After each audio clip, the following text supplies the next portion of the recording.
I will explain why through a brief overview of the relationship between creativity and technological advances in history. There's always a radical change in aesthetics that occurs accompanying evolutions in technology.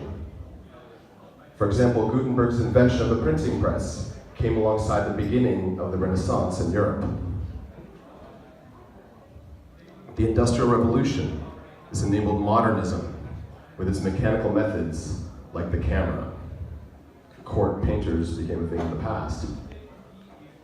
The Swiss design movement of the mid-20th century triggered an avalanche of changes in graphic design, layouts, concepts, applications. Logos across industries were updated, and the world was remade under the auspice of the American century. The release of the iPhone, together with advances in silicon chips, software, storage, sensors, networking in 2007, brought a tectonic shift in the way brands engage with users, enabling everyone to share their own custom content and began to rival international brands for attention and interest. Today, we stand on the edge of another shift. It is no longer enough to engage with fans. VR, AR, blockchain, and crypto are landscapes that will evolve ever more quickly and reconstruct our very notion of what is considered reality or commerce. If we want to fully capitalize on this moment, we will take from the general environment, the lines and the nodes and the hexahedrons, and refine them in highly personalized ways.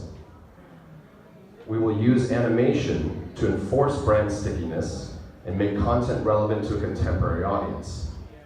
We are no longer satisfied by still images. We require dynamic movements and creative interpretations through motion. Graphic content developed in such a way that gives added value and meaning through sophistication and multiple levels of interpretation. Let us respect the revolutionary energy that generated these technologies to begin with and use the common language effectively. The line, the node, the hexahedron, animations, sophistication, and complexity. Crypto and blockchain are highly sophisticated. So the brands their companies create, in my view, need to match that sophistication. Otherwise, we're losing the chance to better represent and promote our key missions that change the world for the better and represent the technology of their time. Thank you. Any questions? Okay, we have 5 minutes for questions.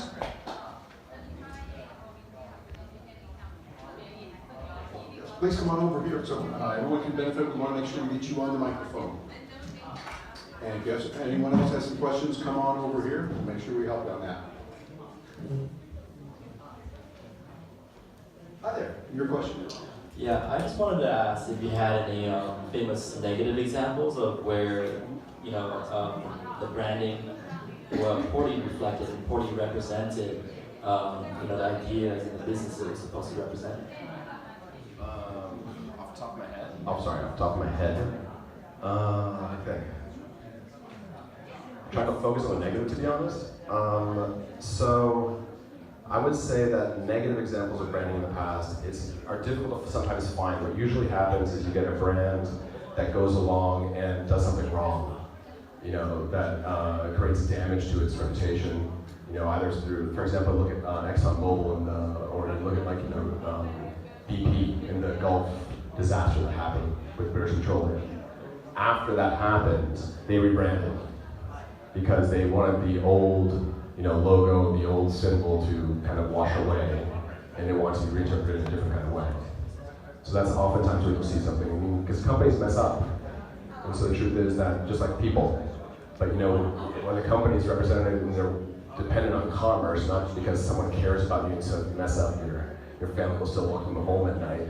If your consumers walk away, you're in bad shape. So they try to rebrand to come in.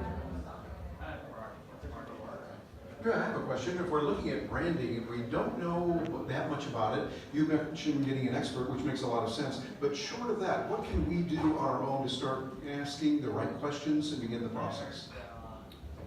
It's a good question. I mean, it's a difficult dance to do beyond a certain level of sophistication. It's like asking somebody who doesn't know how to do engineering, hey, how do you know how to do good engineering? How do I perform an appendectomy on Yeah, myself? exactly. I mean, so if I had to cut myself a little bit and do it, I suppose I get a manual, read a couple of good books on branding.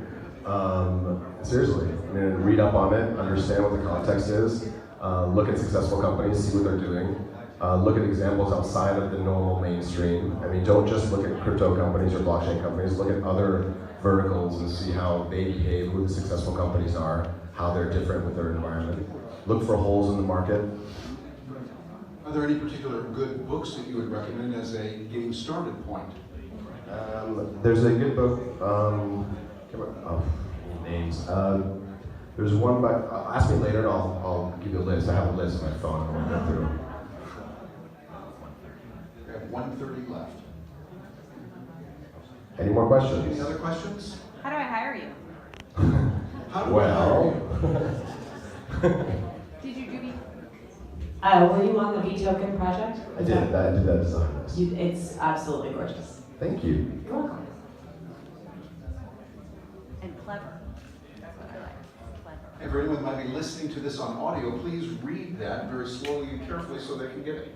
You can reach me on Telegram at Andrea, ANDREA _AQAD, or you can email me at Andrea, ANDREA @aqad.live. My website is aqad.live. And where does the Or AQAD live. come from? AQAD, all quality, all dominant. I'm just kidding, it's my name. Andrea Quagliata, Advertising Design. Very good.